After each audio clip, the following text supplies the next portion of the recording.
Ο Τζον Κρίστη, καθηγητής ατμοσφαιρικής επιστήμης, βρέθηκε στο Ηράκλειο καλεσμένος του Ενιδρίου Κρήτης, στο πλαίσιο της έκθεσης για την κλιματική αλλαγή που διαρκεί από τον Απρίλιο μέχρι το τέλος Σεπτεμβρίου στο Διεθνές Εκθεσιακό Κέντρο στις Γούρνες. Ο Κρίστη είναι ένας από τους λίγους επιστήμονες που διαφωνούν με την καθιερωμένη άποψη ότι οι εκπομπές των βιομηχανικών αερίων, κυρίως του διοξιδίου του άνθρακα, ευθύνονται για την αύξηση της θερμοκρασίας του πλανήτη. Διαφωνεί ριζικά με τα περισσότερα από όσα παρουσιάζονται στην ίδια την έκθεση, την οποία επισκέφθηκε, και διατύπωσε τις θέσεις του σε μια αναλυτική παρουσίαση στο πλαίσιο των παράλληλων εκδηλώσεων. Βασικό επιχείρημά του είναι πως με βάση τις μετρήσεις και τις μελέτες που κάνει η ομάδα του, η θερμοκρασία στον πλανήτη αυξομειώνεται κατά περιόδους, χωρίς όμως να επηρεάζεται από την εκπομπή του διοξιδίου του άνθρακα και άρα από τη βιομηχανική παραγωγή. Ο Κρίστη κάνει λόγο για οικονομικά συμφέροντα που κρύβονται πίσω από την προώθηση της ιδέας της κλιματικής αλλαγής και μιλά ξεκάθαρα για επιχειρήσεις ανανεώσιμων πηγών ενέργειας που επιβάλλουν νόμους που χρηματοδοτούνται από τις κυβερνήσεις και που τελικά κερδίζουν παράγοντας ακριβή ενέργεια για τους πολίτες. Κύριε Κρίστη, η άποψή σας δεν είναι ιδιαίτερα δημοφιλής στην επιστημονική κοινότητα και μάλλον θα την χαρακτήριζαν κάποιοι αιρετικοί σχετικά με τις επιπτώσεις που δεν έχει, όπως λέτε, το διοξείδιο του άνθρακα στην κλιματική αλλαγή. The view I have on climate change from carbon dioxide effect is taken basically from observations that we've been able to generate. So by looking at these observations, we can test people's claims about climate change. And what we found is that the climate is not changing as remarkably or dramatically or dangerously as people have been promoting that idea. When someone thinks about carbon dioxide, they should think, first of all, it is plant food. It used to be in concentrations 5 and 10 times what it is now. So the world has had much more carbon dioxide in the past, and that's when life developed, actually. So carbon dioxide, first of all, is plant food. Secondly, it represents energy. And energy is really that which makes life possible in the modern world. Without energy, life is brutal and short. And I lived in Africa, and I know this to be the case. So carbon dioxide also represents longer life. It represents advanced health care. It represents transportation. It represents landscapes that are not taken away or deforested because people burn wood, which is a terrible source of energy. So there are many positive things about carbon dioxide, and the one question left, it's not a pollutant, it's not toxic, so it's not poison at all. We breathe it out every day. So the question is, will more carbon dioxide affect the climate? And our work shows, yes, it will affect the climate, but not in a way that's very dramatic. Επομένως λέτε ότι είναι λάθος το γεγονός ότι το διοξείδιο του άνθρακα εγκλωβίζει θερμότητα και αυτό επηρεάζει την θερμοκρασία της γης. Carbon dioxide is a greenhouse gas, so it will warm the planet. We don't think much. The issue comes about what happens with the rest of the planet. If you add carbon dioxide and heat it a little, do other things happen that make the temperature go up even more? And we've not found those issues, whereas other people claim that's the case, that there's carbon dioxide warming plus other things that will happen to make it warm even more.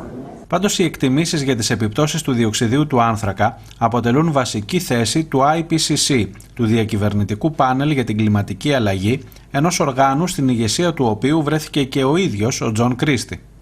Well, I have been a lead author of the IPCC is what it's called. There were about 140 of us, I think. Yes, I happen to disagree with the conclusions of the IPCC. I think they go too far in trying to show a dangerous climate change effect. Now, we both agree carbon dioxide is increasing. Carbon dioxide does warm the atmosphere. It is a greenhouse gas. Disagreement is in how much. And our evidence, and we're talking about real observations here, our evidence shows not much is the effect. Υπάρχει κάποιος που κερδίζει από αυτή την παρεξήγηση ή από αυτή την λάθος οπτική των πραγμάτων? It's a very difficult question to know what motivates people and why do they want to show a dramatic impact on the climate from carbon dioxide. Some corporations and companies can make money. off of this. If they sell solar panels or wind turbines, those aren't practical for the average person to buy and use. They're too expensive. And so if you can use taxpayer money to make the price more easily accessible, then you can sell solar panels and make money. Παρ' όλα αυτά βλέπουμε κυβερνήσεις, οικολογικές οργανώσεις, ακόμα και τα μίντια να προβάλλουν την αντίθετη άποψη από τη δική σας. Other people have the idea that it just sounds right to think of humans as bad for the earth. And so anything humans do comes up with a problem for the earth system. So you would say extra CO2 must be causing bad things to happen. Now we don't find the evidence of that, but it's a very comforting thought. It's an easy answer to say, I don't have to think about how complicated the system is. Carbon dioxide must be the cause of this change. And that's just not the way science should work. Ποια ακριβώς είναι η πολιτική που θέλουν να επιβάλλουν οι εταιρείες που παράγουν συστήματα ανανεώσιμων πηγών ενέργειας? The economic system is also a very complicated system. And so companies who want to make more money, which is their role, I mean that's what people buy their stocks for, will find all kinds of ways to make money. One is to have laws passed that force people to buy their product. Now, if you have to buy someone's product, that's a great law for you if you're that company. And so if laws are passed that you must buy solar power, you must buy wind power, and so on, then the people will have to do that and pay you for that product. The problem there is that the average person will then pay much more for his energy, and I don't think the average person would want that to happen. Η τακτική της υποχρεωτικής αγοράς ενέργειας σε ό,τι αφορά την Ελλάδα θυμίζει αρκετά το ειδικό τέλος για τις ανανεώσιμες πηγές που εδώ και χρόνια έχει ενσωματωθεί στους λογαριασμούς της ΔΕΗ και μάλιστα το τελευταίο διάστημα συνεχώς αυξάνεται. Ωστόσο υπάρχουν μεγάλα οικονομικά συμφέροντα και στην απέναντι πλευρά και κάποιος θα μπορούσε να είναι καχύποπτος ακόμα και σε επιστήμονες όπως εσείς, λέγοντας ότι ίσως να λαμβάνετε και χρηματοδοτήσεις από εταιρείες που παράγουν ενέργεια ή προϊόντα με τη χρήση λιθάνθρακα ή πετρελαίου και άρα παράγουν και διοξιδίου του άνθρακα στην ατμόσφαιρα. Okay, that's a very good question because I have not taken money from any industry. I am just a scientist who wants this evidence to be made known. On the other side, think of the scientists who have tremendous amounts of government money to be funded to do things about climate change and to promote climate change. And in my country and in many other countries, this is exactly the case, that government funding is going to promote those scientists who have a dangerous view of climate change. Whereas scientists like me have great difficulty in finding funding for our type of research. Yes, these results, nearly everything I showed has been in publications, peer-reviewed publications, presented in Congress and in court, cross-examined. So we're pretty confident that these results will stand. Ειδικά για την Κρήτη που υπάρχει μεγάλο αιωλικό δυναμικό και μεγάλες περίοδοι ηλιοφάνειας, υπάρχει μια πολύ μεγάλη συζήτηση σχετικά με την εγκατάσταση βιομηχανικών ανανεώσιμων πηγών ενέργειας. Θεωρείτε ότι η αντιπαράθεση επιστημονική σε σχέση με την κλιματική αλλαγή έχει να κάνει κάτι με την συζήτηση αυτή που έχει ανοίξει στο νησί? Usually companies will want solar and wind and they use the climate change issue to motivate it. They know they cannot sell their product to you and me because it costs too much. So they need taxpayer dollars that you and I pay already. So they take our money a different way. Now in Crete, you are right. There are places with wind, lots of sun. Do the calculation. Is it economically sustainable to pay the full cost of solar and wind and get the power out that matches power from other sources? And I think when you do that calculation, you will find it does not work. It can only work if taxpayer money is used to subsidize it, which is your money already that you're paying. Ο Τζον Κρίστη μας καλεί να κάνουμε τους υπολογισμούς. Πόση έκταση χρειάζεται να δαπανίσεις για να παράγεις το ίδιο ρεύμα με τα συμβατικά εργοστάσια, χωρίς μάλιστα να μπορείς να απαλλαγείς ποτέ οριστικά από αυτά? One of the real problems of solar and wind is the fact it takes up so much land. And then you have to have transmission lines between all of those producers.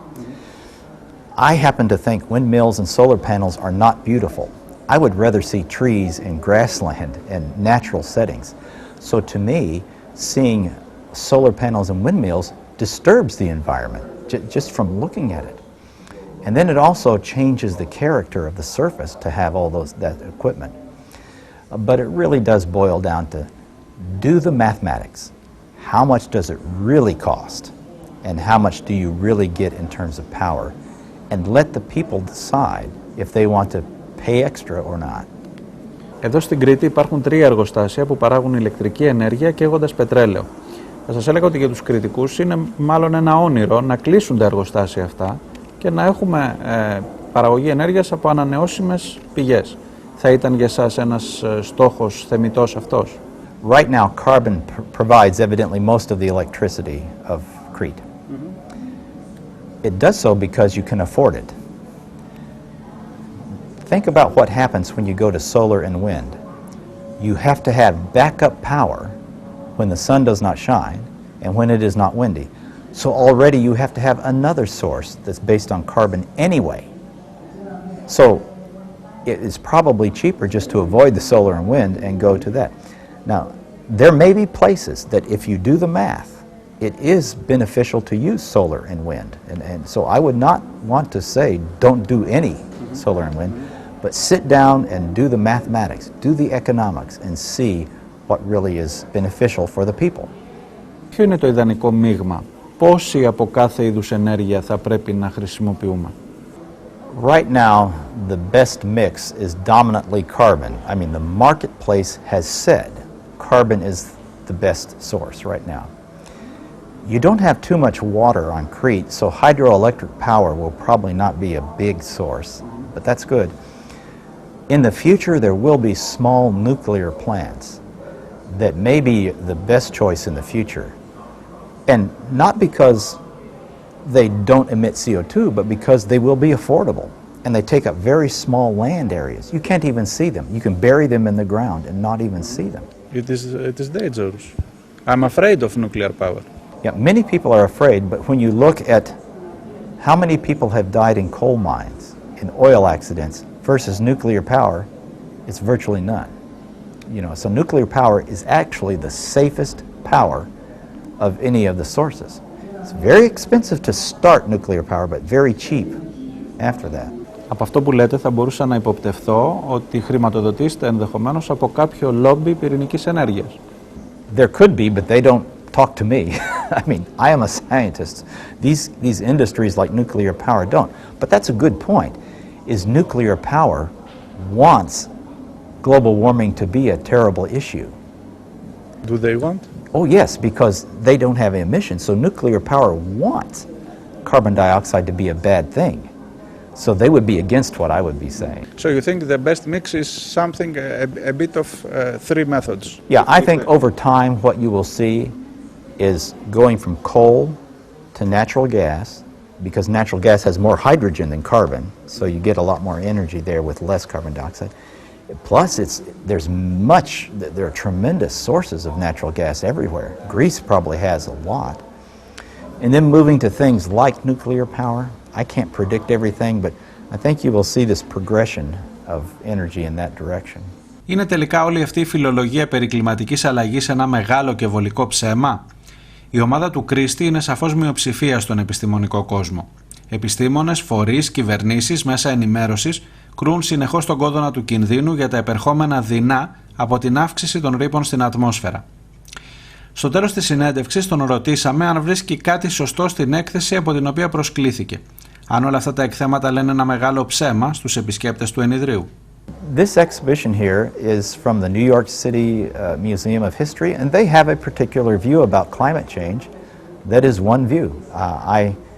It has some very wonderful pictures and some accurate descriptions of things, but I think I disagree with some of the information here. But I would encourage people to come to this center to see what they have to say.